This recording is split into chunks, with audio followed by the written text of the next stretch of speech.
সর্বপ্রথম আপনাকে বলতে চাই, আল্লাহ পাক কোরআন পাকে বলেছেন ইন্নাদ দীনা ইনদাল্লাহিল ইসলাম। নিশ্চয় আল্লাহ তাবারাক ওয়া তাআলার নিকটে একমাত্র ধর্ম হচ্ছে ইসলাম। ইসলামের মান্যকারীকে বলা হয় মুসলমান।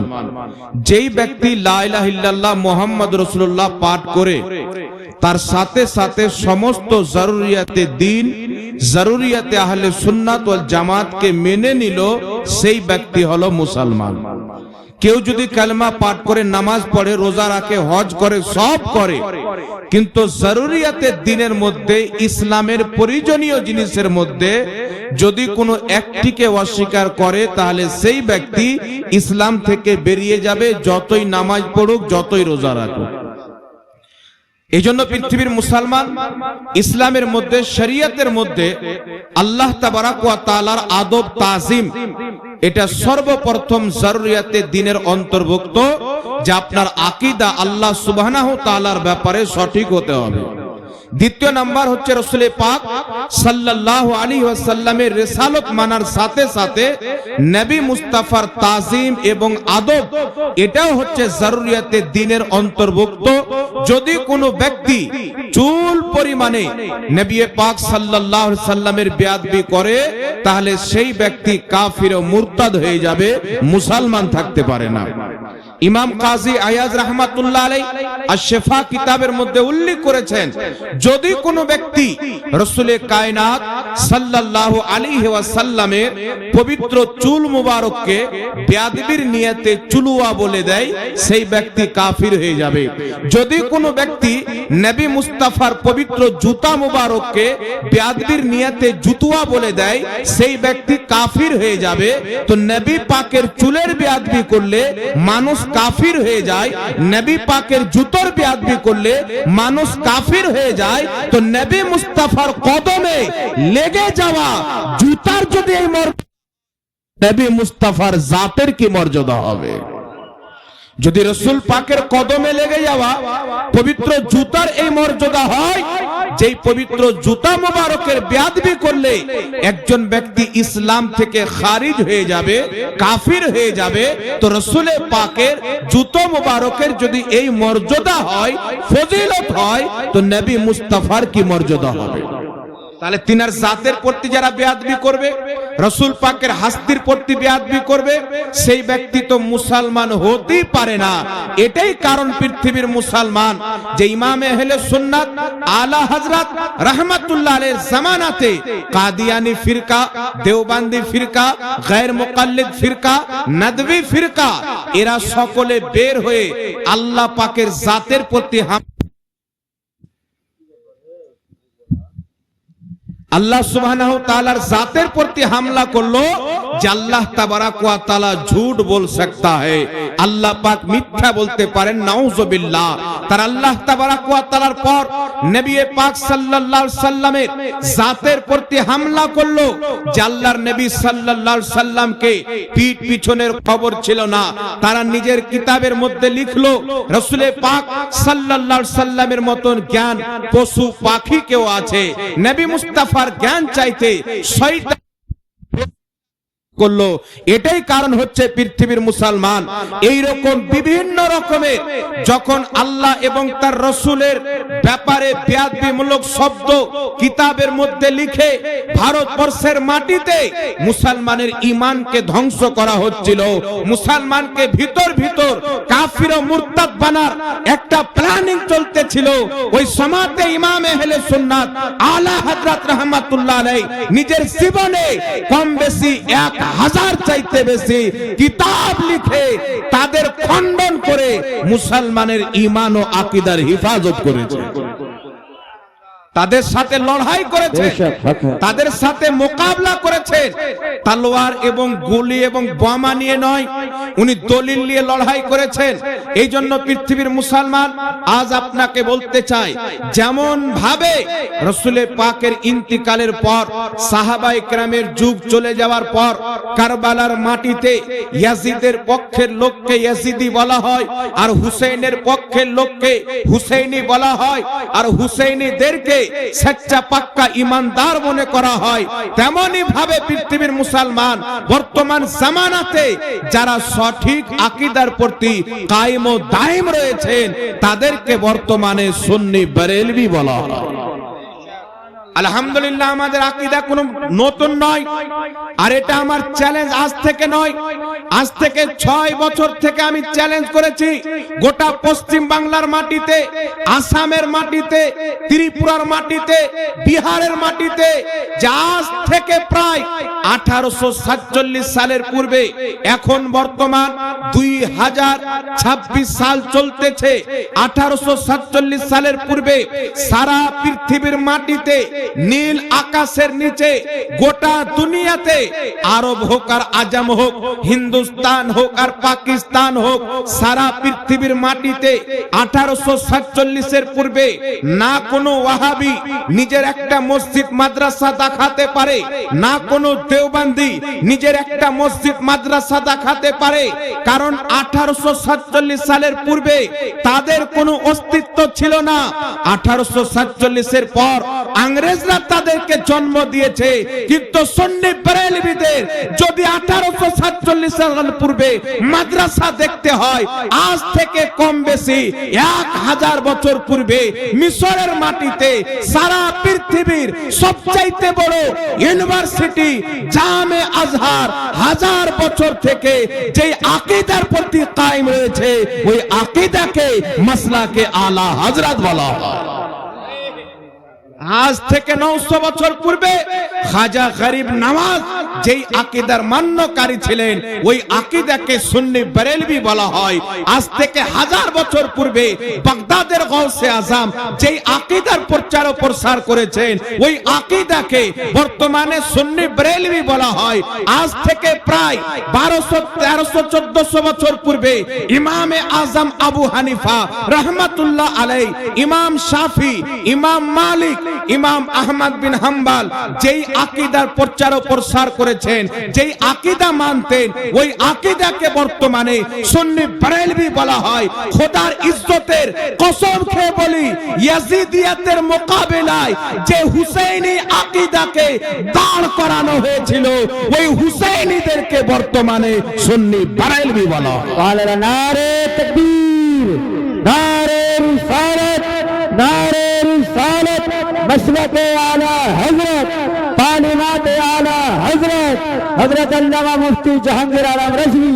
এই জন্য পৃথিবীর মুসলমান সারা পৃথিবীর মাটিতে এমন কোন মা সন্তান জন্ম দেয়নি যে ইমাম আহলে সুন্নাত ইমাম আহমদ রাজা খাঁ রাহমাতুল্লাহ আলাইহির কোন একটি আকীদাকে নতুন প্রমাণ করবে, এই রকম কোন মা সন্তান জন্ম দেয়নি। একদিকে দেওবন্দ থেকে ব্যক্তি দাঁড়িয়ে গেল যে ইমাম আহমদ রাজা খাঁ নতুন আকীদা তৈরি করেছে। জিজ্ঞাসা করা হলো কি আকীদা তৈরি করেছে, সে বলতে লাগলো যে ইমাম আহমদ রাজা খাঁ নবী পাককে হাজির ও নাজির বলেছেন, এটা নতুন আকীদা। তিনার পূর্বে কেউ রাসূল পাককে হাজির ও নাজির বলেনি। আমি তাকে জবাবে বলেছিলাম, এই জাহিল কামবাখাত একটু পড়াশোনা করো। ইমামে আহলে সুন্নাতের জন্ম নেওয়ার প্রায় 300-350 বছর পূর্বে শেখ আব্দুল হক মুহাদ্দিস দেহলভী রাহমাতুল্লাহ আলাইহি, যাকে সকলে নিজের মাথার তাজ মানে, ওয়াহাবি মুহাদ্দিস বলে মানে, সুন্নি জিনাকে মুহাদ্দিস বলে মানে, সেই শেখ আব্দুল হক মুহাদ্দিস দেহলভী আজ থেকে কম বেশি 450-500 বছর পূর্বে নিজের কিতাব আখবারুল আখিয়ারের মধ্যে মুস্তাফা জানে রহমতকে হাজির ও নাজির লিখেছেন। তো আলা হযরত রাহমাতুল্লাহ আলাইহির জামানা কত? 200 বছর পূর্বে চলে যান, আলা হযরতের যুগ খতম। আলা হযরত রাহমাতুল্লাহ আলাইহির ইন্তিকাল করা খুব বেশি কতদিন হবে? 106 থেকে 7 বছর। জি, আর উনি যা জীবন যাপন করেছেন 200 বছর ধরেলেন, কিন্তু 500 বছর পূর্বে এমন একজন মুহাদ্দিস নবী মুস্তাফাকে হাজির ও নাজির লিখতেছে, যে মুহাদ্দিসকে ভারতের মাটিতে স্বয়ং মুহাম্মদ রাসূলুল্লাহ পাঠিয়েছেন। মদিনার মাটিতে মসজিদে নবী শরীফের সামনে হযরতে সাইয়্যিদনা শেখ আব্দুল হক মুহাদ্দিস দেহলভী রাহমাতুল্লাহ আলাইহি মানুষকে হাদিসের তালিম দিতেন, হাদিসের শিক্ষা দিতেন। রাসূল পাক স্বপ্নে এসেছেন, এই আব্দুল হক মুহাদ্দিস দেহলভী ভারতের মাটিতে চলে যাও, ইলমে হাদিস প্রচার করো। এই ভারতের মাটিতে খাজা মঈনুদ্দিন চিশতির মাধ্যমে ইসলাম তো প্রচার হয়ে গেছিল, নিজামউদ্দিন আউলিয়ার মাধ্যমে, আলাউল হক পান্ডবীর মাধ্যমে, হযরতে সরকার সিরাজউদ্দিন আখি পাকের মাধ্যমে ইসলাম তো প্রচার হয়ে গেছে, কিন্তু ইলমে হাদিসের কমতি আছে। নবী মুস্তাফা স্বপ্নে এসে শেখ আব্দুল হক মুহাদ্দিস দেহলভীকে ভারতে আসার কথা বলেন। এই মুহাদ্দিসে আজম শেখ আব্দুল হক মুহাদ্দিস দেহলভী মদিনা শরীফের মাটিতে কাঠের বাক্সতে করে হাদিসের কিতাবগুলিকে ভরে ভারতের মাটিতে এসেছেন।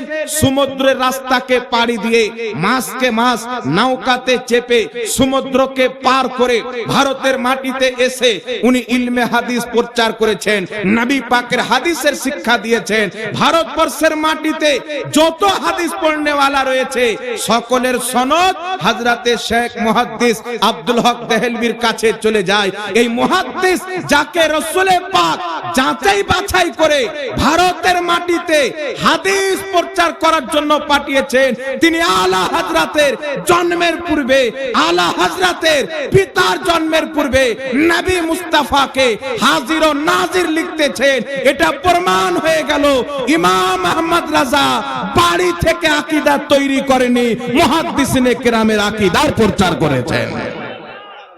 উনি নিজের পক্ষ থেকে আকীদা বানায়নি। মুহাদ্দিস যে আকীদা মানতেন, সালফে সালেহিন যে আকীদা মানতেন, আকাবিরিনে ইসলাম যে আকীদা মানতেন, সেই আকীদাকে তিনি প্রচার করেছেন। আগিয়ে চলেন পৃথিবীর মুসলমান, শুধু আলা হযরত ইমাম আহলে সুন্নাত রাহমাতুল্লাহ আলাইহি নয়, আরেকটু আগিয়ে চলে যান, হযরতে ইমাম বসরি রাহমাতুল্লাহ আলাইহি অসুস্থ আছেন, ডক্টর দেখাচ্ছেন, হাকিম দেখাচ্ছেন, ওষুধ বড়ি করছেন, অসুখ ঠিক হচ্ছেন না। উনি নবী পাক সাল্লাল্লাহু আলাইহি সাল্লামের রাতের বেলা একটি নাত লিখতেছেন, বালাগাল উলাবি কামালিহি কাশাফাত দুজাবি জামালিহি হাসুনাত জামিউ খিসালিহি। এই নাত নবী মুস্তাফার শানে লিখতেছেন। আর এই নাত লিখতে লিখতে 4 নাম্বার ছন্দ সাল্লু আলাইহি ওয়া আলিহি এটার মনে আসছে না। 3টা ছন্দ লিখেছেন, বালাগাল উলাবি কামালিহি কাশাফাত দুজাবি জামালিহি হাসুনাত জামিউ খিসালিহি। তারপরে আর মনে আসতেছে না, চিন্তা করছেন, খুঁজছেন, হচ্ছে না। উনি এশার নামাজ আদায় করে ওই মুসাল্লাতে ঘুমিয়ে গেছেন। আল্লাহু আকবার কবিরা। রাত্রে স্বপ্নে রাসূল পাক তাশরীফ এনেছেন।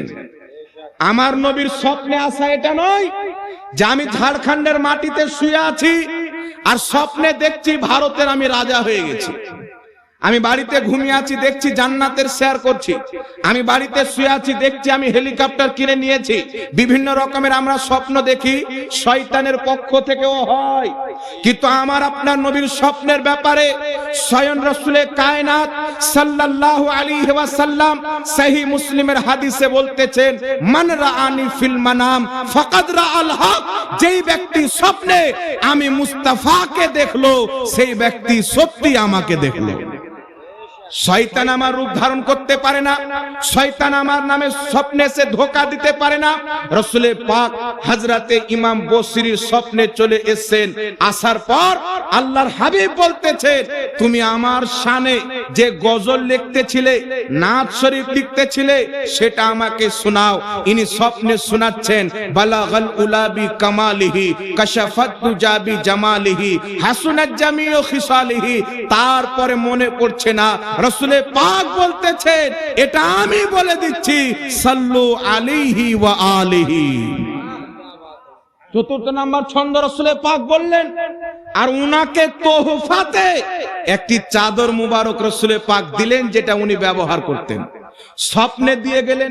আচ্ছা বলেন বাবা, আপনি শুয়ে আছেন, স্বপ্নে দেখছেন একজন ব্যক্তি এসে একটা টাকার বস্তা আপনাকে দিয়ে দিল, সকালবেলা উঠছেন তো কিছুই নাই। কারণ আপনার স্বপ্ন হচ্ছে মিথ্যা, আমার স্বপ্ন হচ্ছে মিথ্যা। এইদিকে শেখ সাদি স্বপ্নে দেখছেন রাসূলের পাক দিয়ে গেলেন চাদর, আর আল্লাহর হাবিব চলে গেলেন। ঘুম ভাঙার পর দেখতেছেন যেই চাদর রাসূলের পাক স্বপ্নে দিয়ে গেছেন মুসাল্লাতে রাখা আছে। তাই বরেলির আলা হযরত বলছেন, কौन देता है देने को मोह चाहिए, देने वाला है सच्चा हमारा नबी। সুবহানাল্লাহ সুবহানাল্লাহ। বেশক আপনি দেখছেন চাদর মুবারক রাখা আছে। এখান থেকে কি প্রমাণ হয়? এখান থেকে নবী মুস্তাফার হাজির ও নাজির প্রমাণ হয়। হাজির মানে হচ্ছে উপস্থিত, নাজির মানে হচ্ছে দেখা। নবী মুস্তাফা রওজা মুবারকে ছিলেন। শেখ সাদি কোন জায়গাতে আমার শানে নাত লিখতেছেন, এটা রাসূলে পাক দেখতেছিলেন। তারপর রাসূলে পাক স্বপ্নে হাজির হলেন। তো রাসূলে পাক হাজির নাজির এটা সালফে সালেহিনের আকীদা দ্বারা প্রমাণ আছেন। তাই ইমাম ইবনে হাজার আসকালানী বুখারী শরীফের সারা ফাতহুল বারির মধ্যে লিখতেছেন, রাসূলে কায়নাত সাল্লাল্লাহু আলাইহি সাল্লামের ইন্তিকালের পর বড় বড় ইমাম, বড় বড় মুহাদ্দিস আল্লাহর নবীকে ডাইরেক্ট দেখেছেন। মুশকিল প্রশ্ন যার উত্তর, যার সমাধান বড় বড় মুহাদ্দিস করতে পারেননি, আল্লাহর নবী এসে করে দিয়েছেন। ইমাম জালালউদ্দিন সিউতি আল হাবিলিল ফাতাওয়া দ্বিতীয় খণ্ডের মধ্যে লিখেছেন, রাসূলে পাককে আল্লাহ পাক শক্তি দান করেছেন জমিন এবং আসমানে যেখানে ইচ্ছা কিয়ামত পর্যন্ত হাজির হতে পারে। ইমাম আলুসি রাহমাতুল্লাহ আলাইহি তাফসিরে রুহুল মাআনিতে লিখেছেন, রাসূলে পাককে আল্লাহ পাক শক্তি দিয়েছেন, পাওয়ার দিয়েছেন, ক্ষমতা দিয়েছেন, কিয়ামত পর্যন্ত জমিন এবং আসমানে যেখানে ইচ্ছা রাসূলে পাক যেতে পারে। তো বুঝা গেল নবী পাকের হাজির নাজির হওয়া আকীদা আহমদ রাজার দেওয়া নয়, এই আকীদা হচ্ছে কোরআন ও হাদিসের দেওয়া আকীদা। এটা কোরআন হাদিসের দেওয়া আকীদা। একে মিটিয়ে বদ আকীদা, বদ মাযহাব ওয়াহাবি মতের লোক ইংরেজদের দালালি করে যখন ইসলামের সঠিক আকীদাকে মিটিয়ে ইংরেজদের দেওয়া আকীদা মুসলমানের মধ্যে ভরতে ছিল, ইমাম আহমদ রাজা তাদের দাঁতকে ভেঙে খাট্টা করে দিয়েছেন। তাই উনার নাম শুনলে পাতলা পায়খানা ছুটে যায়। বলছে সাহাবীকে বলছে হযরত, নবীকে বলছে হযরত, আর ইনি হচ্ছেন আলা হযরত। জাহিল বলছে যে সাহাবীকে বলছেন হযরত, নবীকে বলছেন হযরত, ইনি হচ্ছেন আলা হযরত। তো তুমি হযরতে আবু বকর সিদ্দিককে বলছেন হযরতে আবু বকর সিদ্দিক, নবীকে বলছেন মুহাম্মদ রাসূলুল্লাহ হযরতে মুহাম্মদ রাসূলুল্লাহ, হযরতে ওমর ফারুক, হযরতে উসমান গনি। আর যখন তোমার বাপ মুফতির নাম লিখছ তো হযরত মুফতি। তো তোমার হুজুরকে মুফতি বলছো, সাহাবাকে কেন মুফতি বলো না? আরে কিতাব পড়ো, ইসলামের সর্বপ্রথম মুফতির নাম হচ্ছে হযরতে আবু বকর সিদ্দিক। ইসলামের সর্বপ্রথম মুফতি হযরতে আবু বকর সিদ্দিক। উনার নামে মুফতি না বলে তোমার হুজুরের নামে মুফতি কেন বলতেছো? আর নিজে আগের বাপের কিতাব পড়ো। তোমাদের কিতাব তাজকিরাতুর রাশিদের মধ্যে একাধিক জায়গাতে হাজী ইমদাদুল্লাহ মুহাজিরে মাক্কিকে তোমাদের মৌলভী আশিক এলাহি মির্ঠি আলা হযরত লিখে রেখেছেন। আমাদের প্রতি আপত্তি করার পূর্বে নিজের ঘরের দিকে উঁকি মেরে দেখে নাও, এর উত্তর তোমাদের কিতাবের মধ্যে লেখা আছে। তো আলা হযরত আমরা কেন বলি? উনার জামানা থেকে নিয়ে আজ পর্যন্ত উনার মতো বড় আলিম, উনার মতন ইলমওয়ালা, উনার মতন তাকওয়াওয়ালা, উনার মতন পরহেজগার মুত্তাকি ব্যক্তি আজ পর্যন্ত আসেনি উনার যুগ থেকে নিয়ে। তো আলা হযরত কেন বলা হয়? আপনাদের আমাদের পুরো রাজমহলের মাটিতে এত আলিম ওলমা আছেন, ঠিক না বাবা? তো এই আলিম ওলমার মধ্যে সবচাইতে বুজুর্গ আলিম এখন বর্তমানে কে আছে? মুফতি জালালউদ্দিন সাহেব কিবলা আছেন, তারপরে মাওলানা ইহসানুল হক সাহেব কিবলা আছেন, আছে না নাই? তো উনাদেরকে কেউ যদি বড় হুজুর বলে কোনো সমস্যা আছে? মাওলানা আসাদ রাজা সাহেব হুজুর নাকি?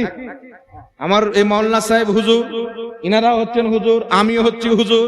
আর উনাদেরকে কেউ যদি বলে দেয় বড় হুজুর, হযরত আসাদ রাজা সাহেব, হযরত মাওলানা জাহাঙ্গীর সাহেব, হযরত মাওলানা উমুক সাহেব, আর ওটা হচ্ছেন বড় হযরত উনারা। আমাদের মধ্যে উনি বড়, তো ইমাম আহলে সুন্নাতকে যে আলা হযরত বলা হয়, উনার জামানায় যত আলিম ছিল তাদের মধ্যে সব চাইতে বড়। এটা জাহিলকে বুঝাবে কে? ওয়াহাবি হওয়ার জন্য তো মূর্খ হওয়া প্রথম শর্ত, জাহিল হওয়া প্রথম শর্ত। আর মিথ্যা বলবে কি বলবে না, এদের আকীদা হলো আল্লাহ মিথ্যা বলতে পারে। তো যাদের আকীদায় আল্লাহ মিথ্যা বলতে পারে, তারা কত মিথ্যা বলবে এটা সবাই জনগণ বুঝতে পারবে, ঠিক না বাবা? এটা সবাই বুঝতে পারবে। এই জন্য আপনাকে বলতে চাই, পৃথিবীর মুসলমান 100 বছর পারিয়ে গেছে, উত্তরপ্রদেশ হোক, বিহার হোক, ঝাড়খণ্ড হোক, বাঙ্গাল হোক, সারা ভারতবর্ষের মাটিতে, বাংলাদেশ পাকিস্তানের মাটিতে ফেস টু ফেস যেখানে মোনাজেরা হয়েছে, খোদার ইজ্জতের কসম খেয়ে বলি, আলা হযরতের মাননেওয়ালাকে আল্লাহ পাক জিন্দাবাদ বানিয়ে দিয়েছে। বেশক বেশক, সুবহানাল্লাহ। এটা হচ্ছে ফয়েজে রাজা, জারি ছিল কিয়ামত পর্যন্ত থাকবে। এজন্য বেরেলভিদের সাথে বসার জন্য বাড়িতে পরামর্শ করে জাহাঙ্গীর চ্যালেঞ্জ করেছে, বসবো কি বসবো না। তো গায়ের মোকাল্লিদ বলছে, এ তো দেওবন্দি লয় যে যখন তখন আছড়ে দিব।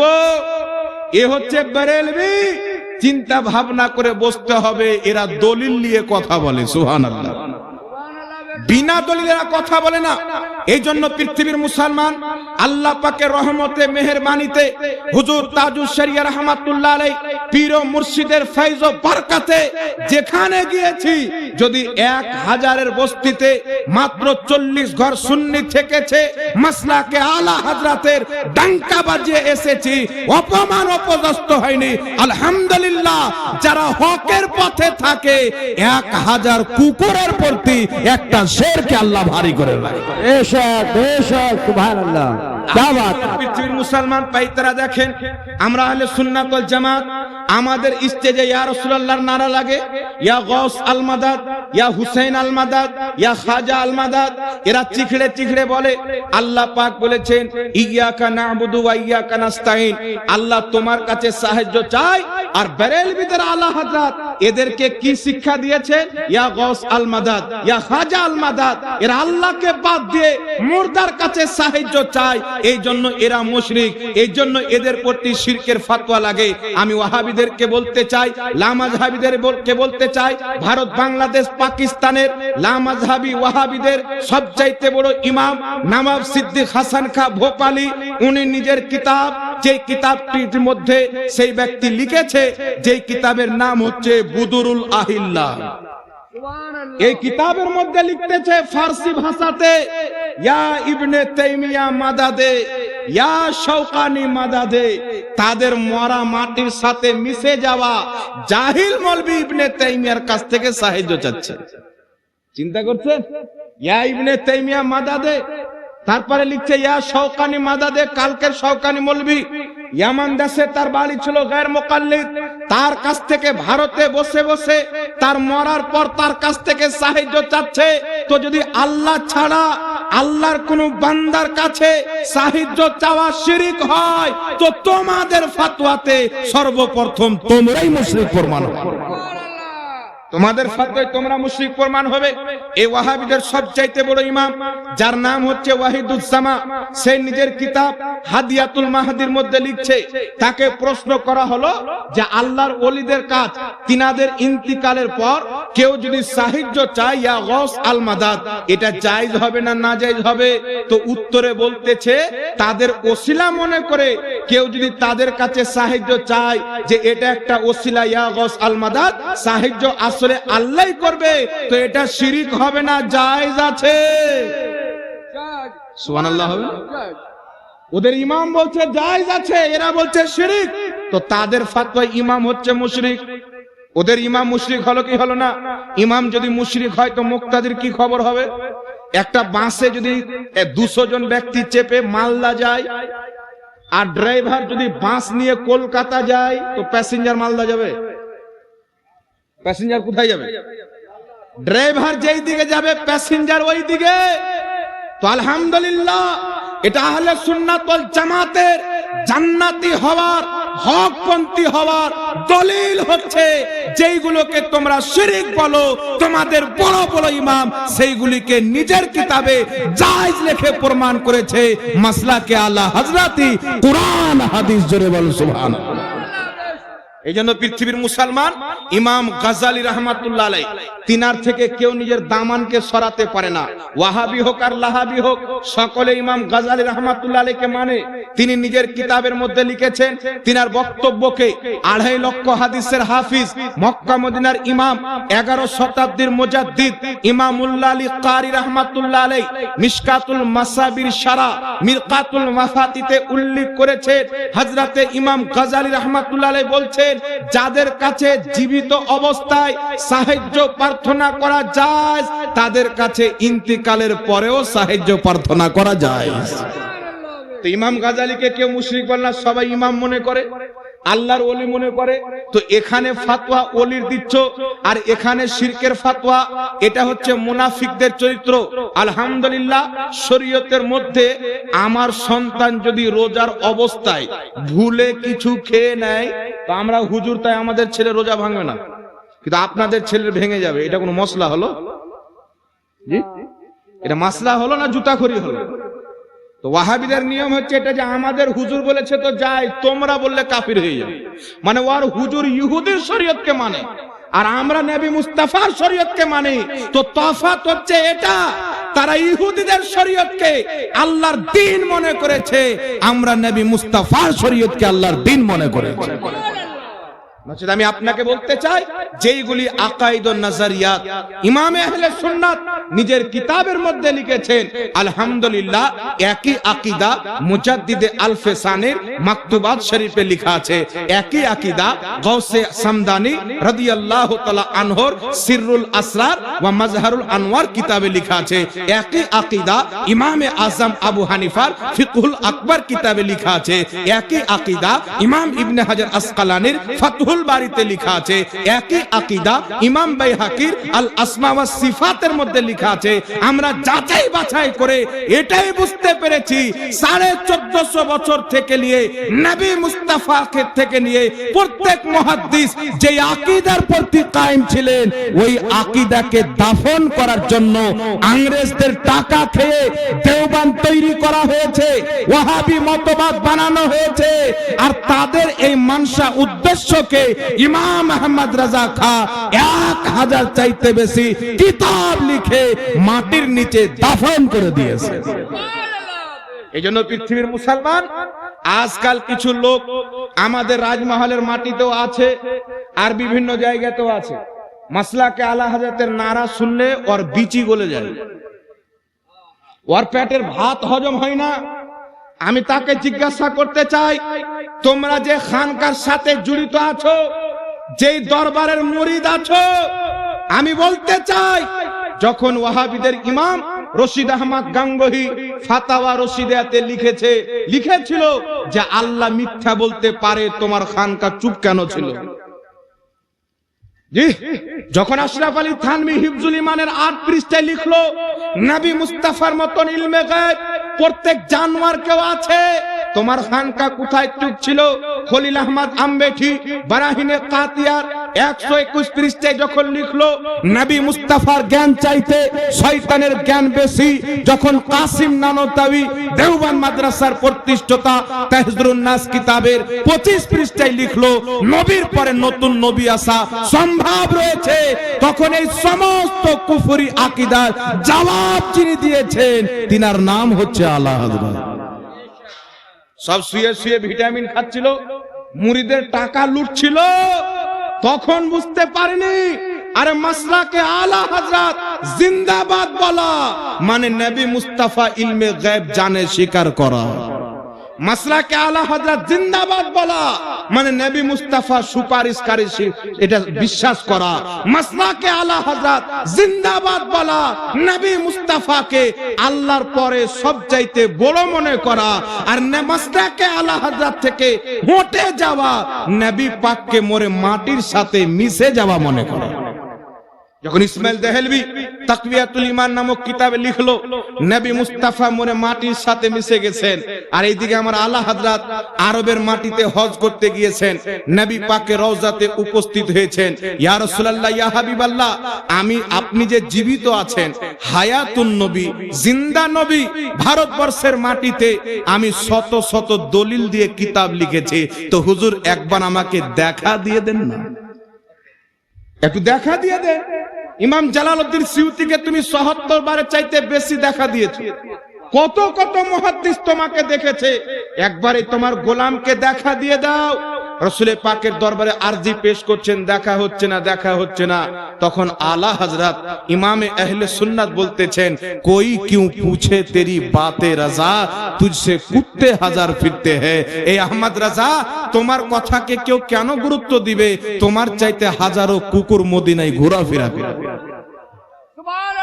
এই কথা যখন ইমামে আহলে সুন্নাত নবী পাকের দরবারে নিজেকে হাকির করে পেশ করলেন, পর্দা হিজাব উঠে গেল, মুস্তাফা জানে রহমত নিজের জলওয়া দেখিয়ে দিলেন, তো বরেলির আহমদ রাজা মদিনার মাটিতে বলতে লাগলেন, তু জিন্দা হে ওয়াল্লাহ, তু জিন্দা হে ওয়াল্লাহ, মেরে চশমে আলম সে চুপ जाने वाला।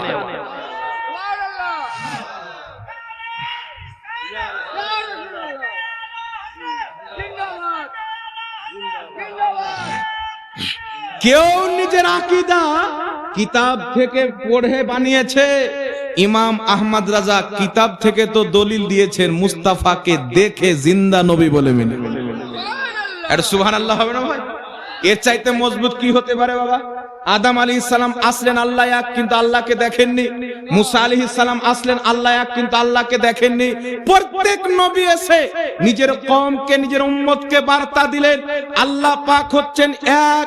জিজ্ঞাসা করা হলো দেখেছেন না দেখেনি, কিন্তু মুহাম্মদ রাসূলুল্লাহ যখন মক্কার মাটিতে নবুয়তের দরজা বন্ধ করে চলে আসলেন, লোক জিজ্ঞাসা করলেন হুজুর আপনি বলছেন আল্লাহ এক, আপনি কি দেখেছেন? তো রাসূল পাক বলতেছেন রাআইতু রাব্বি আযজা ওয়া জাল্লা, আমি আমার আল্লাহকে মাথার চোখে দেখেছি, মাথার চোখে দেখেছি।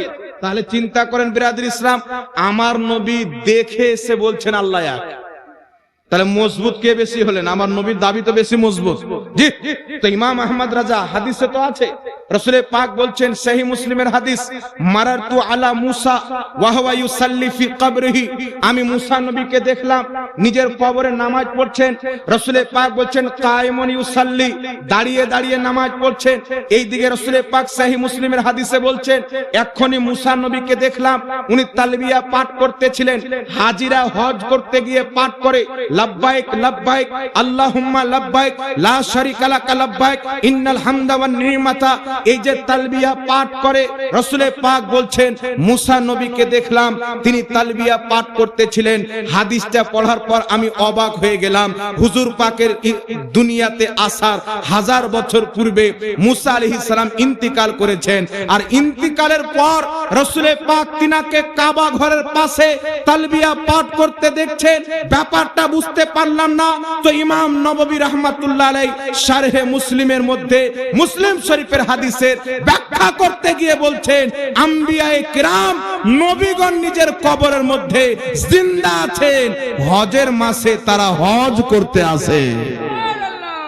কেউ যদি বলে মরা মানুষ কি করে হজ করতে আসে, তো নবীগণ তো মরা নয়, তারা তো জিন্দা। আর আমার নবী তো আরো ক্লিয়ার করে দিয়েছেন, মসজিদে আকসাতে গেলাম, আমি ইমাম হলাম, প্রত্যেক নবী আমার পিছনে নামাজ পড়লেন। কোন নবীকে মাটি দেওয়া হয়েছে কাবা ঘরের পাশে, কাউকে মদিনাতে, কাউকে ফিলিস্তিনে, কাউকে জর্ডানে, কাউকে ইয়ামানে, কাউকে কাতারে। আম্বিয়ায়ে কিরামকে কোথাও কোথাও দাফন করা হয়েছে, তারা নিজের কবর থেকে বেরিয়ে এসে ফিলিস্তিনের মাটি মসজিদে আকসাতে মেরাজের রাত্রিতে আমার নবী মুস্তাফার পিছনে নামাজ পড়ছেন। এখনো যদি কোনো ওয়াহাবি বলে নবী মরে মাটির সাথে মিশে গেছেন, নবী কবরে মরা আছে, কোথাও আসা যাওয়া করতে পারে না, ওই জাহিলকে বলতে চাই যেই রাত্রিতে 5 ওয়াক্তের নামাজ আল্লাহ ফরজ করে মুস্তাফাকে দিয়ে পাঠিয়েছেন, আগে মুস্তাফা মুস্তাফা জানে রহমত মসজিদে আকসাতে আম্বিয়ায়ে কিরামকে পিছনে করে নামাজ পড়িয়েছেন, তো আদম আলাইহিস সালাম লাখো লাখো বছর পর নিজের কবর থেকে যদি মসজিদে আকসা আসতে পারে, তো মুহাম্মদ রাসূলুল্লাহ মদিনা শরীফ থেকে বাঙ্গালও আসতে পারে, ঝাড়খণ্ডও আসতে পারে। ক্লিয়ার আকীদা। কিন্তু যার ব্রেনে ভুসা ভরা আছে, ইংরেজদের দেওয়া টাকা ভরা আছে, ও তো বুঝতে চাইবে না, বাপ যেটা শিখিয়ে দিয়েছে ওটাই নিয়ে চলবে। তাহলে এই রকম লোকের নামাজ চলবে? এত নাপাক ব্যক্তি যদি আপনার মসজিদে এসে কাতারের মধ্যে ঢুকে যায়, ওর পাশে যত লোক আছে সবারই কাতার শেষ, ইনকিতা হয়ে যাবে। তাই কোন বেঈমান গুস্তাকে রাসূল ওয়াহাবিকে মসজিদের ভিতরে ঢুকতে দেওয়া যাবে না। এই পৃথিবীর মুসলমান, আমার পূর্বের বক্তা বলতেছিলেন, আমি একটা বুখারীর হাদিস আপনাকে বলতেছি। রাসূল পাক সাহাবীকে জিজ্ঞাসা করছেন, ইসলামের সবচাইতে উত্তম আমল কি? একজন সাহাবী বলছেন, হুজুরের তো নামাজ। রাসূল পাক বলছেন নামাজ। সাহাবী বলছেন রাসূল পাককে, হুজুর নামাজ। নবী পাক বলছেন লা, নামাজ নয়। সাহাবী অবাক হয়ে গেলেন। একজন সাহাবী বলছেন, হুজুর জিহাদ। নবী পাক বলছেন না, আল্লাহর নবী বলতেছে ইসলামের সর্বোচ্চ আমল হচ্ছে তুমি বন্ধুত্ব করো তো আল্লাহ আল্লাহ রসুলের জন্য, দুশ্মনী করো তো আল্লাহ আল্লাহ রসুলের জন্য। এ কলিমুদ্দিন আমার নবীর উম্মত, আমার রসুলকে মহব্বত করে, কলিমুদ্দিন সঙ্গে আমি বন্ধুত্ব করব। আরে সেলিমউদ্দিন নবী পাক থেকে দুশ্মনী করে, আল্লাহর নবীর ব্যাপারে আকীদা খারাপ, তার সাথে আমি দুশ্মনী করব। এরা আমার নবী মুস্তাফার যা অপমান তৌহিন করেছে, ইহুদি খ্রিস্টান পর্যন্ত অপমান তৌহিন করতে পারেনি। আমার মোবাইলে ভিডিও আছে, পৃথিবীর মুসলমান মক্কার মাটিতে নবী মুস্তাফা জন্মগ্রহণ করেছেন। 40 বছর বয়স হয়ে যাওয়ার পর নবুয়াতের প্রচার ও প্রসার আরম্ভ করেছেন। আমার নবী মুস্তাফার ভুল খোঁজার জন্য আবু জেহেল টুকুর টুকুর তাকিয়েছে, উতবা শাইবা তাকিয়েছে, মক্কার হাজারো কাফির, মদিনার বেঈমান আমার নবী মুস্তাফার চুল পরিমাণে ভুল খুঁজে পাইনি। আজকে ওয়াহাবি মৌলবি মেম্বার থেকে বলছে রাসূল পাক একাধিক জায়গাতে ভুল করেছেন। ওর জন্মের ঠিক আছে কথা বলো, মুসলমান হতে পারে, আবু জেহেল চাইতো খারাপ। আরে তুমি নবী মুস্তাফার ভুল বের করবে, তোমার এত হিম্মত কি করে হলো? মনে রাখবেন আল্লাহ পাক এই নবী মুস্তাফাকে প্রত্যেক ভুল ত্রুটি থেকে মুক্ত করে পৃথিবীর মাটিতে পাঠিয়েছেন। তার রাসূল পাক বলছেন বরিষ্ঠ মুআল্লিমান, আমি সারা পৃথিবীর শিক্ষক হয়ে এসেছি। আরে গাধার বাটা বলছেন নবী নাকি সিগনেচার করতে জানতেন না। এ কোন পাগলা কুত্তা কামড়ালছে আল্লাহ পাকই জানে। এত ভুলভাল কি করে বকে? মদ পান করে মাতাল হয়ে তো এগুলো কথা মানুষ বলে। মদ পান করে সে স্ত্রীকে তালাক দিয়ে দেয়, মাকে খালা বলে দেয়, আব্বাকে চাচা বলে দেয়, এই রকম হয়। কিন্তু রাসূল পাকের ব্যাপারে কুমন্তব্য করে দাড়ি রেখে, তো এটা মনে করিয়েন না যে দাড়ি রাখলি একবারে বড় হুজুর হয়ে যাবে, ইমানদার হয়ে যাবে। কুরবানির পাঁঠারও দাড়ি থাকে। এদের দাড়ি আর পাঁঠার দাড়ির মধ্যে তফাৎ নাই। সুন্নাত দাড়ি ওই ব্যক্তির, যেই ব্যক্তির ঈমান ও আকীদা মাসলাকে আলা হযরত আহলে সুন্নাত ওয়াল জামাতের মোতাবেক হবে মুসলমান। আর এটা আমরা শুধু লোল বাজিয়ে চলে যাই না, কোনো মায়ের লাল থাকলে সামনে বসিয়ে দেন, আর তারপরে দেখলেন दूध का दूध और पानी का पानी হয়ে जाएगा। এটাই পাশে কারবালা আছেন। এই কারবালার মাটিতে আজ থেকে বহুত বছর পূর্বে, তখন আমাদের জন্ম হয়েছিল কিনা আল্লাহ জানে, এখানে একটা মুনাজারা হয়েছিল। মুফতি মতিউর রহমান সাহেব এসেছিলেন। ওয়াহাবি মৌলবি স্টেজ থেকে পিছন দিক থেকে পালাতে বাধ্য হয়েছিল, পালাতে বাধ্য হয়েছিল। আল্লাহ পাকের শুকরিয়া আদায় করে যে আল্লাহ মুসলমান বানিয়েছেন, আর ইমাম আহমদ রাজার সচ্চা পাক্কা গোলাম বানিয়েছেন, যে সব সহ্য করতে পারে, নবী মুস্তাফার বেয়াদবি সহ্য করতে পারে। সাহাবা একরামের কি আকীদা ছিল বাবা রাসূল করিম সাল্লাল্লাহু আলাইহি সাল্লামের ব্যাপারে? আর একটা হাদিস আপনাকে বলে দিচ্ছি, কিতাবটির নাম সহিহ বুখারী। রাসূল পাকের নিকটে একজন ব্যক্তি আসলেন, সাহাবী। আসার পরে বলছেন, ইয়া রাসূলুল্লাহ, ইয়া হাবিবাল্লাহ, আমি কিয়ামতের ব্যাপারে জানতে চাই। নামাজের সময় হয়ে গেছিল, আল্লাহর হাবিব বলতেছেন নামাজ পড়ে নে। নামাজ কমপ্লিট করে আমার রাসূল ডাক দিচ্ছেন, কে কিয়ামতের ব্যাপারে জানতে চেয়েছিল? সাহাবী হাজির হলেন, হুজুর আমি জানতে চেয়েছিলাম। নবী পাক আলাইহিস সালাম বলছেন, তুমি কিয়ামতের ব্যাপারে জানতে চেয়েছিলে? জি হ্যাঁ, আমি জানতে চেয়েছিলাম। রাসূল পাক বলছেন, কিয়ামতের ব্যাপারে জানতে চাও? জি হ্যাঁ, জানতে চাই। নবী পাক বলতেছেন, আগে বলো তুমি কিয়ামতের জন্য জোগাড় কি করেছো? তো সাহাবী বলতেছেন, ইয়া রাসূলুল্লাহ, আমি নামাজ বেশি পড়িনি, রোজা বেশি রাখিনি, আমল সেরকম করিনি, তবে আমি আল্লাহকে মহব্বত করি, রাসূলকে মহব্বত করি। আমার আপনার নবী মুস্তাফা উত্তরে বলেছিলেন, দুনিয়াতে যেই ব্যক্তি যাকে মহব্বত করবে কিয়ামতের মাঠে তার সাথে থাকবে। দুনিয়াতে যে যাকে মহব্বত করবে কিয়ামতের মাঠে সেই ব্যক্তি তার সাথে থাকবে। এই মুসলমান, এটাই কারণ, এটাই ওয়াজা যে আমরা আজমিরের খাজাকে মহব্বত করি, বাগদাদের গৌসকে মহব্বত করি, বরেলির মুজাদ্দিদকে মহব্বত করি, কারবালার ইমামে হুসেনকে মহব্বত করি, যাতে কিয়ামতের মাঠে ইয়াজিদের পিছনে নয়, আমরা ইমামে হুসেনের পিছনে থাকি, গৌস পাকের পিছনে থাকি, খাজা পাকের পিছনে থাকি। আর ইনাদেরকে যারা দুনিয়াতে মহব্বত করবে, নবী পাকের হাদিস মোতাবেক আল্লাহ ওয়ালারা আগে আগে যাবে, আমরা তাদের পিছে পিছে যাব। এই জন্য পৃথিবীর মুসলমান আল্লাহর শুকরিয়া আদায় করেন যে আল্লাহ সুবহানাহু ওয়া তাআলা আহলে সুন্নাত ওয়াল জামাতের মতন বিশুদ্ধ আকীদা আমাদেরকে দান করেছে। এরা কোরআন পড়ে মানুষের সামনে অপব্যাখ্যা করে, কোরআন পড়ে মানুষকে মিথ্যাচার করে, মানুষকে ধোঁকা দেয়। এই পৃথিবীর মুসলমান, আপনাকে বলতে চাই, আল্লাহ তাবারাক ওয়া তাআলার দ্বীন শরীয়তের মধ্যে উনার দেওয়া ইসলাম যে রাসূল পাক প্রচার ও প্রসার করেছেন, আর আল্লাহর নবীর কলমা পড়ে নবী পাকের সাথে গাদ্দারি করে নামাজ পড়ে কপালে বড় বড় ঘাটা ফেলে কোনো লাভ হবে না, কোনো লাভ হবে না।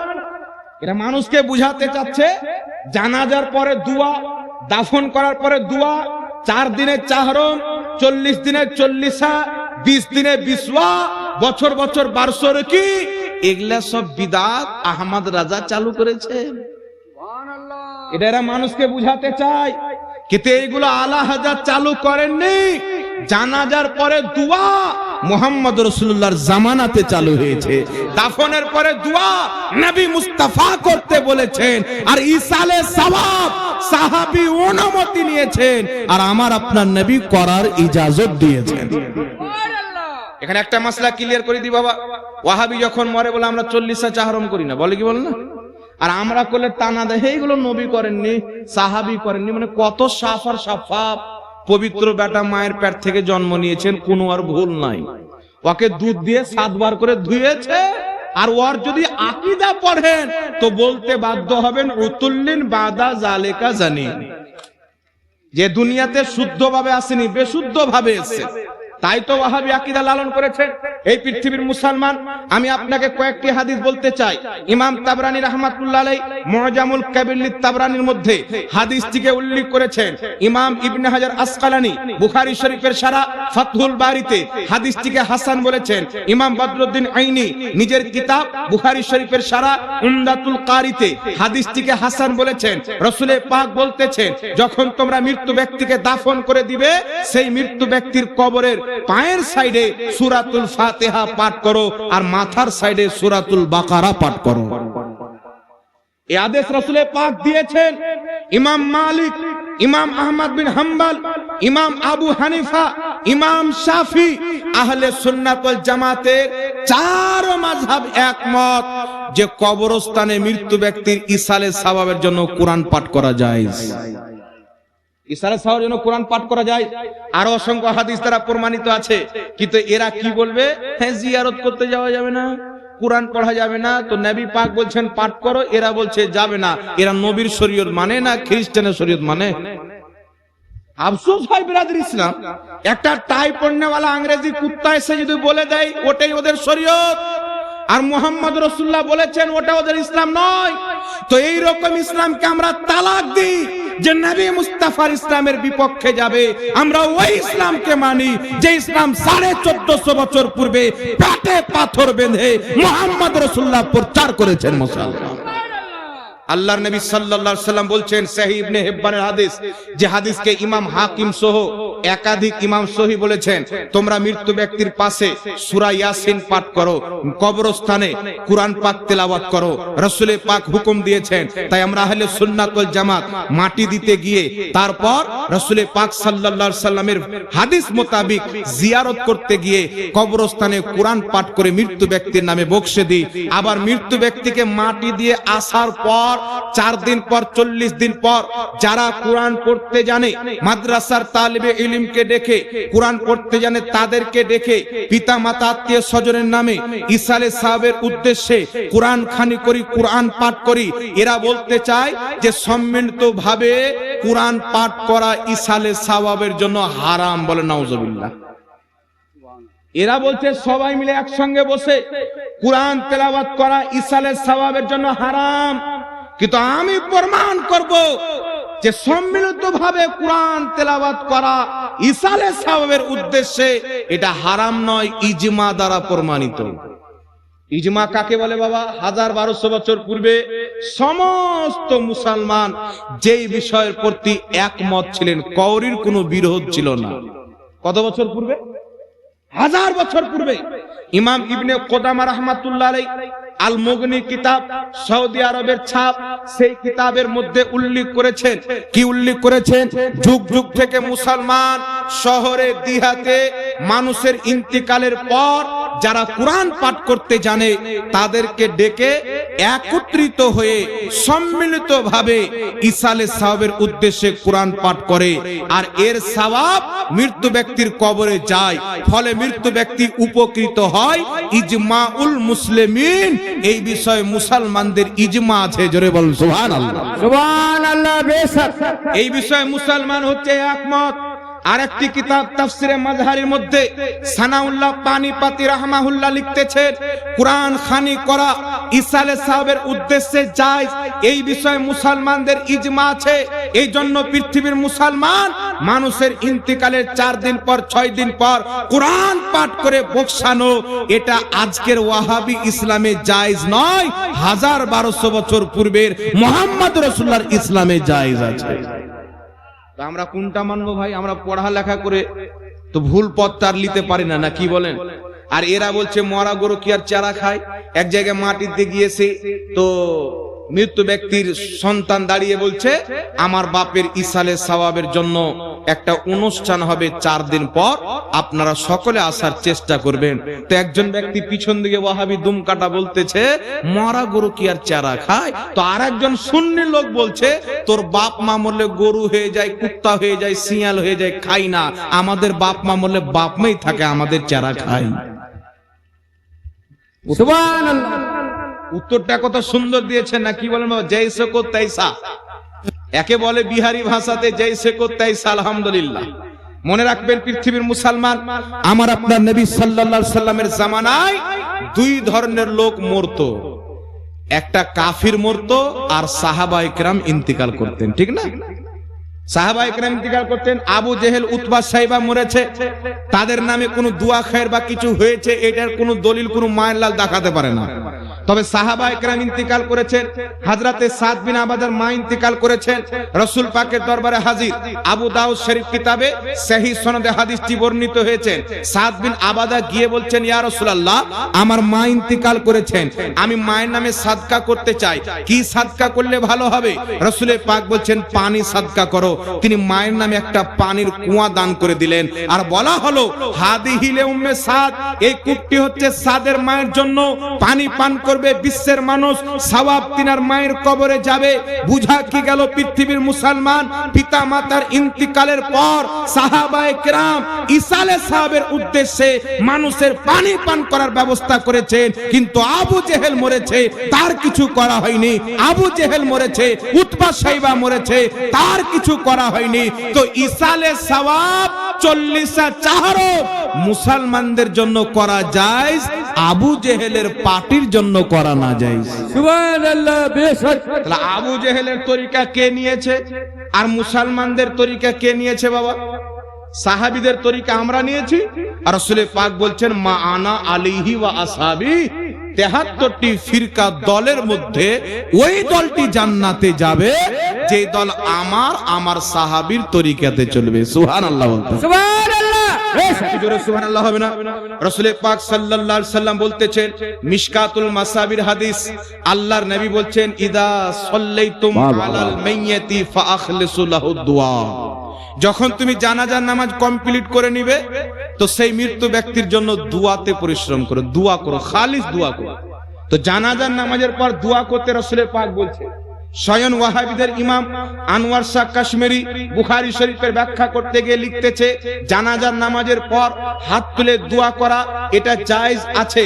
ইমাম বাইহাকি রাহমাতুল্লাহ আলাইহি 1200-1250 বছর পূর্বে কম বেশি হাদিসের কিতাব লিখেছেন, সুনানুল কুবরা লিল বাইহাকি 4th খণ্ড জানাজার চ্যাপ্টারে হাদিস নিয়ে এসেছেন।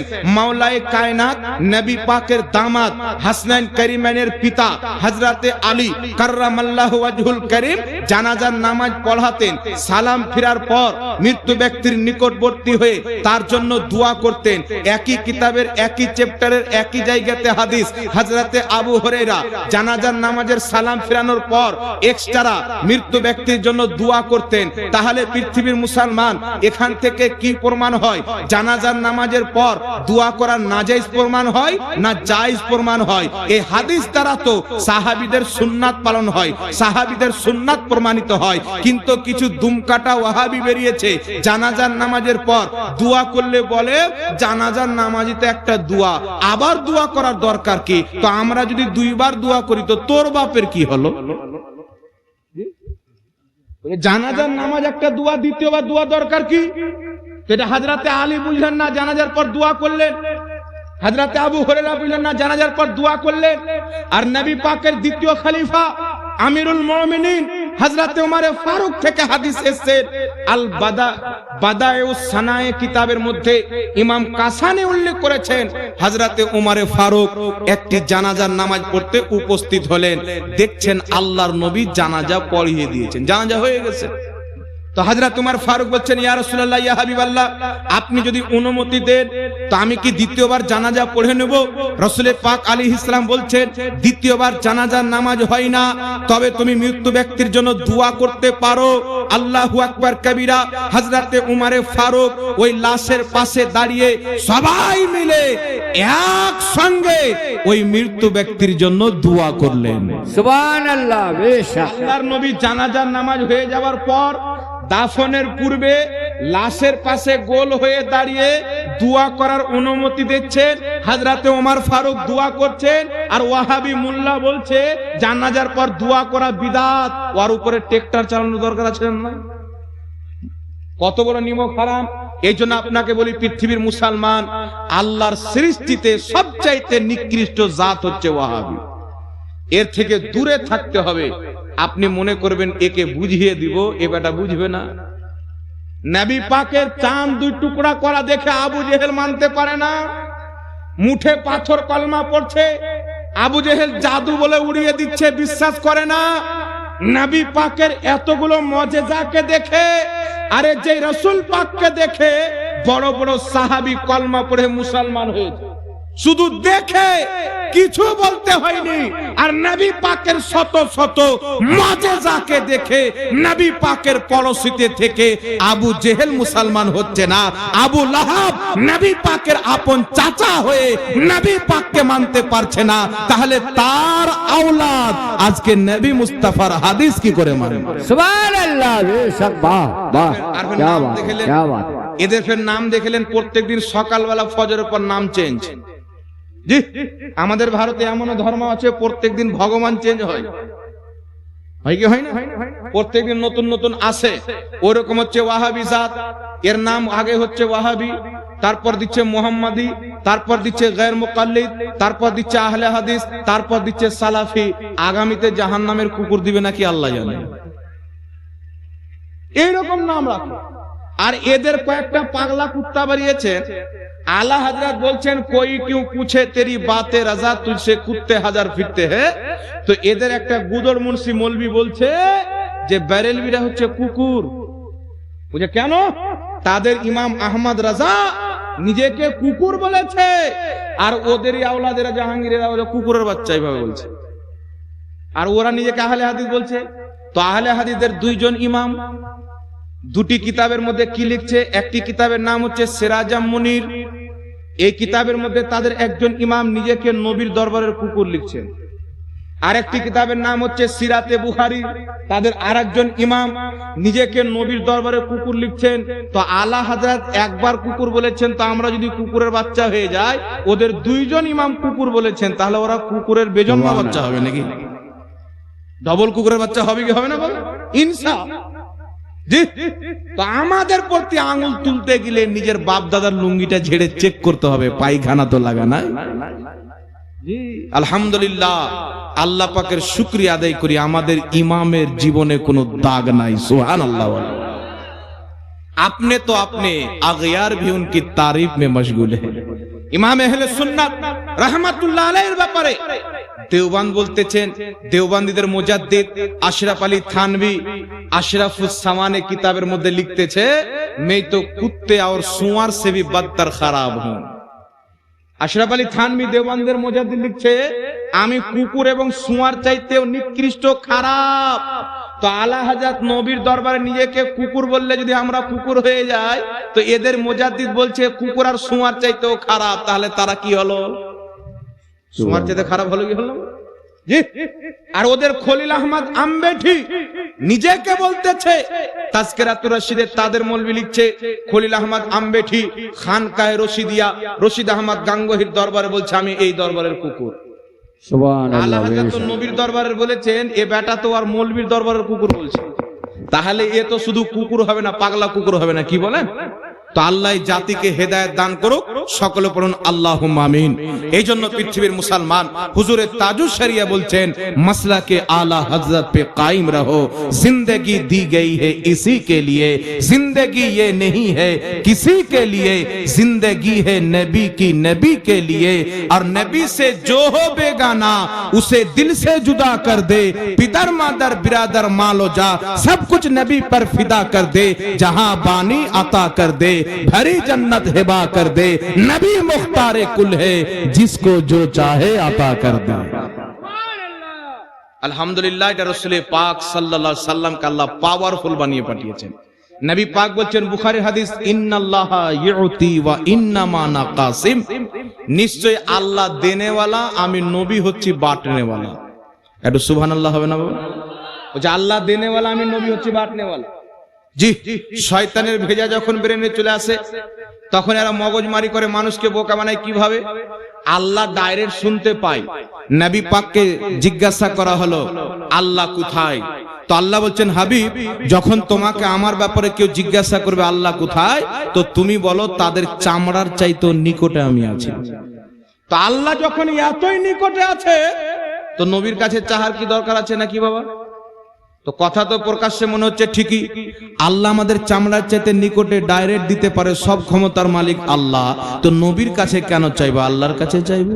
নবীর ওসিলার দরকার কি? ডাইরেক্ট আল্লাহ দিবে। তো একে বলিয়েন তো, এই দুনিয়াতে কি ডাইরেক্ট এসছে না ওর মা বাপের মাধ্যমে এসছে? আল্লাহ ডাইরেক্ট বাচ্চা পাঠাতে পারে কি পারে না? কথা বলে। বৃষ্টি হচ্ছে, বৃষ্টির সাথে সিল পড়ছে, পাথর পড়ছে, আল্লাহ ওর জায়গাতে ওয়াহাবি বাচ্চাও ফেলতে পারতো, পারতো কি পারতো না? কিন্তু আল্লাহ ফেলছে না, মা বাপের মাধ্যমে পাঠাচ্ছে। এখানে আবার কোন ব্যক্তি যদি বিনা বিবাহতে, একজন মহিলা একজন পুরুষের সম্পর্ক হয় বিনা বিবাহতে, জেনা, আর ওর মাধ্যমে যদি বাচ্চা জন্ম নেয়, তো হারামি হয়।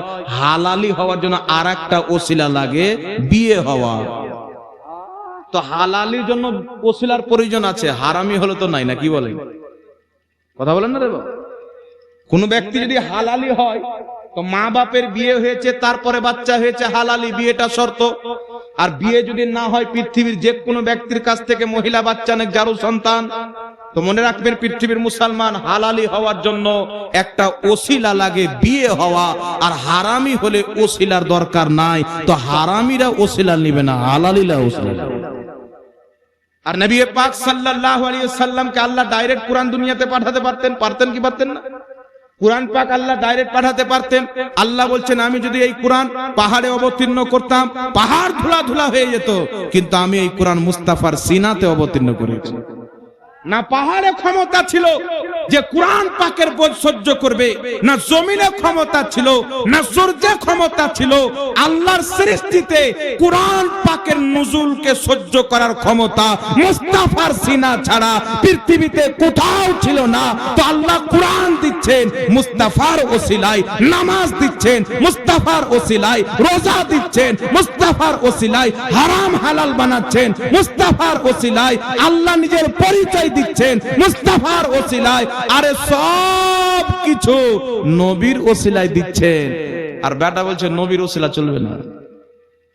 চিন্তা করছেন, একটা লোককে যদি কুত্তার গোশ খাওয়ানোর মদ খাইয়ে দেয় আর পাগলা মাতাল হয়ে যায়, ও এই কথা বলবে না?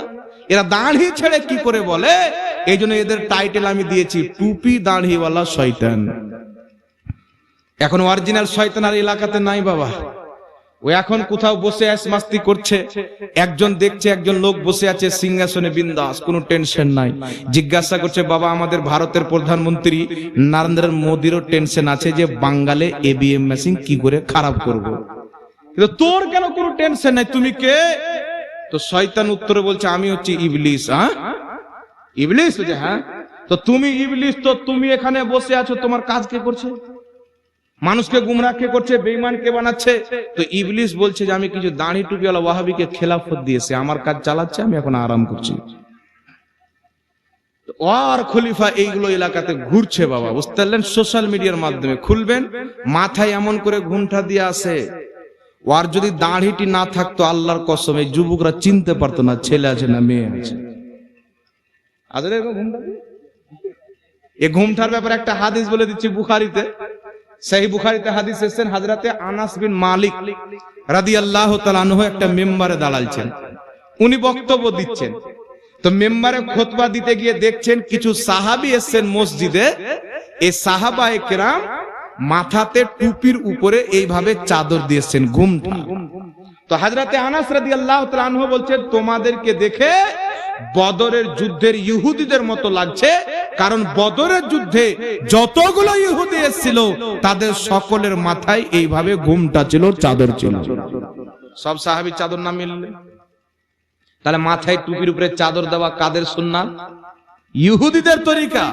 আর টুপির উপরে পাগড়ি বাঁধা মুহাম্মদ রাসূলুল্লাহর তরিকা। আর জোরে হবে না সুবহানাল্লাহ? বাঙালি একটা জোকার মৌলবি বেরিয়েছে, বাপের জন্য মাদ্রাসা দেখেনি, 2012 সালে মূর্তি পূজা করতো।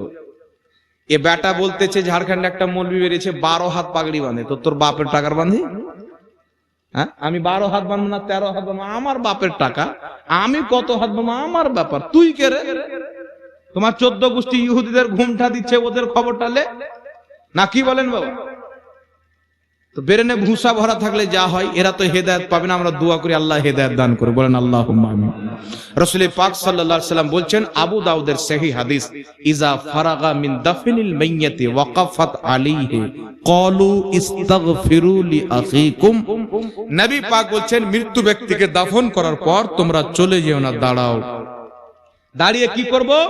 রাসূল পাক আলাইহিস সালাম বলছেন তাদের জন্য ইস্তেগফার করো, দোয়া করো।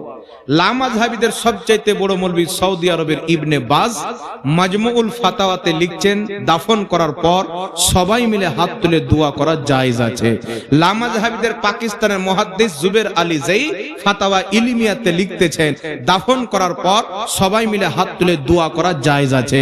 লামাযহাবীদের ইমাম সানাউল্লাহ আমৃতসরি ফাতাওয়া সানাইয়ার মধ্যে লিখতেছে দাফন করার পর সবাই মিলে হাত তুলে দোয়া করা জায়েজ আছে।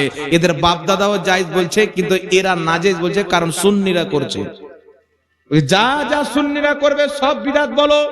তো সুন্নিরা মুখ দিয়ে খাবার খায়, তুই পায়ের তল দিয়ে খা নাকি? মানে এদের বিরুদ্ধে কাজ করতে হবে, কোরআন হাদিসের বিরুদ্ধে হলো।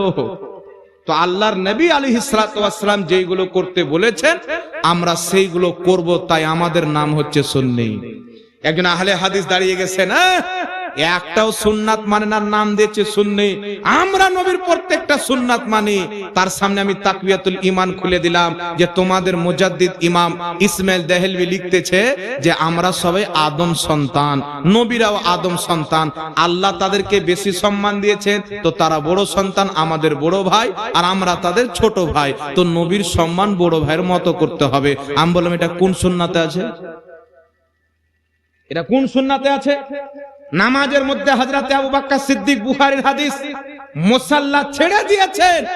নবী মুস্তাফা আলাইহিস সালাতু ওয়াস সালামকে দেখেছেন যে নবী এসেছেন মুসাল্লা ছেড়ে পিছে মুক্তাদির কাতারে চলে এসেছেন। সাহাবী নামাজ পড়ছেন, মিশকাতের হাদিস, মুসনাদ আহমদের হাদিস। নবী মুস্তাফা ডাক দিয়েছেন, সাহাবী নামাজে ছিলেন, উত্তর দেয়নি। নামাজের পর এসে বলছেন, ইয়া রাসূলুল্লাহ, আপনি কি আমাকে ডাক দিয়েছেন? রাসূলে পাক বলেন, হ্যাঁ ডাক দিয়েছিলাম। তুমি কোথায় ছিলে যে আসোনি? সাহাবী বলছেন, ইয়া রাসূলুল্লাহ, আমি নামাজের মধ্যে ব্যস্ত ছিলাম তাই আসেনি। রাসূলে পাক বলছেন, তুমি কি কোরআন পড়োনি? আল্লাহ পাক বলেছেন যখন আল্লাহর রাসূল ডাক দিবে তাড়াতাড়ি তাদের কথা শুনবে, ডাকে সাড়া দিবে। রাসূলে পাক বুঝালেন যে নামাজের মধ্যেও যদি থাকো, আমি নবী যদি ডাক দিই, নামাজ ছেড়ে আমার কাছে আসতে হবে। বিশ্ববিখ্যাত ইমাম বদরুদ্দিন আইনি বুখারী শরীফের সারা উমদাতুল কারির মধ্যে লিখতেছেন যে নবী পাকের ক্ষেত্রে হচ্ছে আমার বাপ যদি ডাক দেয় নামাজে সাড়া দিয়ে দিই, নামাজ ভঙ্গ হয়ে যাবে। আমার মা যদি ডাক দেয় নামাজে সাড়া দিই, নামাজ ভঙ্গ হয়ে যাবে।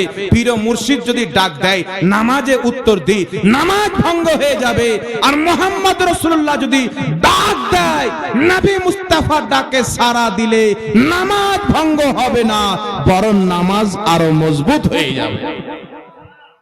একজন ব্যক্তি 4 রাকাত নামাজ পড়ছেন, আমার আপনার নবী ডাক দিয়েছেন, 2 রাকাত নামাজ হয়েছে, রাসূলে পাক ডাকছেন। সেই ব্যক্তি নামাজ ছেড়ে নবীর দরবারে আসবেন।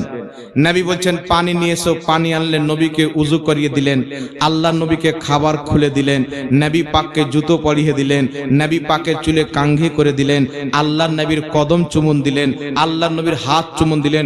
যতক্ষণ পর্যন্ত আমার নবীর খিদমত করতে থাকলো ততক্ষণ পর্যন্ত নামাজের ভিতরেই থাকলো। আর এ গাধার বেটা বলছে নবী আমার মতো। জি, এ যদি ডাক দেয় নামাজের মধ্যে, আপনি যদি বলেন কি হলো, নামাজ থাকবে? আরে কথা বলেন না। আর রাসূলে পাক ডাক দিচ্ছেন, উনাকে পানি দিচ্ছেন, নামাজে আছেন, খাবার খাওয়াচ্ছেন, নামাজে আছেন, আল্লাহ নবীর সঙ্গে কথা বলছেন, নামাজ ভাঙছে না। কারণ কি পৃথিবীর মুসলমান, আল্লাহ কোরআন পাকে বলছেন মান ইউতিউর রাসূলা ফাকাদ আতা আল্লাহ, যেই ব্যক্তি আমার রাসূলের আদেশ মানলো সেই ব্যক্তি আল্লাহরই আদেশ মানলো। নবী পাকের যেই ব্যক্তি খিদমতে ছিল সেই ব্যক্তি আসলে আল্লাহর ইবাদতের মধ্যে ছিল। এই হচ্ছে রাসূল পাকের মর্যাদা, এত ফজিলত আল্লাহর নবীর বর্ণিত হয়েছেন। আপনাকে কি বয়ান করব বাবা, দুনিয়াতে আখেরাতে কবরে কোথাও রাসূল ছাড়া কওরির কোনো চাকা গড়বে না। কিয়ামতে সবাই বলবেন ইজহাবু ইলা গায়রি, অন্য কওরির কাছে যাও। আর আমার নবী বলবেন আনা লাহা, আমার কাছে এসো। সব নবী বলবেন অন্য কওরির কাছে যাও, আর আমার নবী একটা সাজদা করবেন কিয়ামতে। বুখারীর হাদিস। আল্লাহ তখন একটি তসবিহ শিখাবেন, আমার নবী তসবিহটি পাঠ করবেন। আল্লাহ বলবেন ইয়া মুহাম্মদ ইরফা রাসাকা, এ আমার হাবিব তুমি নিজের মাথা তুলো, সাল তুমি চাও তো তা তোমাকে দেওয়া হবে, তুমি যা চাইবে আমি আল্লাহ তোমাকে তাই দিব। কিয়ামতের মাঠে প্রত্যেক নবীর দরবার থেকে উম্মত ফিরে এসেছেন, সবাই বলছেন ইজহাবু ইলা গায়রি, অন্য কওরির কাছে যাও। আর নবী মুস্তাফা বলছেন আমার কাছে এসো। আর আল্লাহ বলছেন হাবিব মাথা তুলো, একটা সাজদা করে রাসূলে পাক আল্লাহকে রাজি করছেন। আল্লাহ বলছেন মাথা তুলো, যা চাইবে তাই দেওয়া হবে।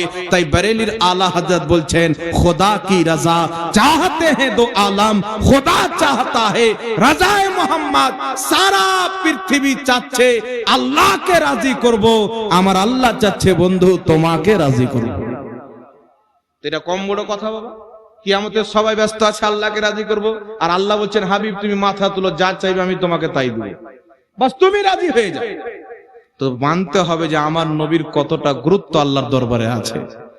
এই জন্য কবরে যখন যাবেন তো জিজ্ঞাসা করা হবে মা কুনতা তাকুলু ফি হাক্কে হাজার রুজুল, এই লোকটার ব্যাপারে কি বলা বলি করছিল দুনিয়াতে?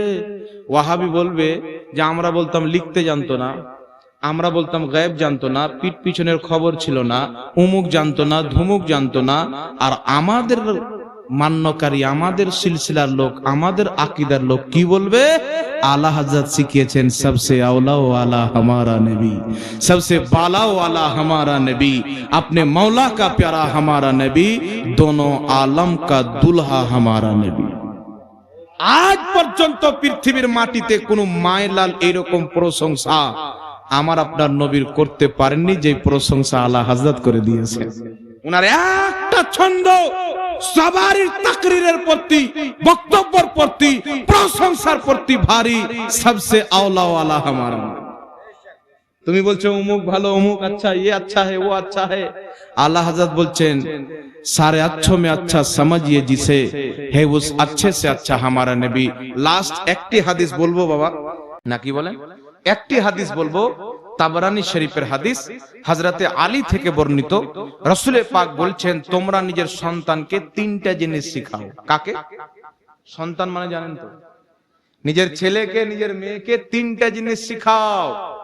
রাসূল পাক বলছে তিনটা জিনিস শিখাও। নাম্বার 1, তোমরা নিজের ছেলে মেয়েকে আল্লাহর মহব্বত শিখাও। নাম্বার 2, তোমরা নিজের ছেলে মেয়েকে আমি নবীর মহব্বত শিখাও। নাম্বার 3, তোমরা নিজের ছেলে মেয়েকে কোরআন পাক পড়তে শিখাও। এই তিনটা জিনিস রাসূল পাক আমাদের আলো আওলাদকে শিক্ষা দিতে বলেছেন। এই জন্য আল্লাহর মহব্বত, রাসূলের মহব্বত, কোরআন পাকের মহব্বত, এটা যেন আমরা আমাদের সন্তানকে শিখাই, তাহলে তাদের দুনিয়াও উজ্জ্বল হবে, আখিরাতও উজ্জ্বল হবে। আহলে সুন্নাত का है बेड़ा पार, আসহাবে হুজুর নজম है और नाव है ইতরত রাসূলুল্লাহ की। আল্লাহ পাক আমাদের সকলকে কবুল করুক, আজকের এই মাহফিলকে কবুল করুক। সকল পড়ুন আল্লাহুম্মা।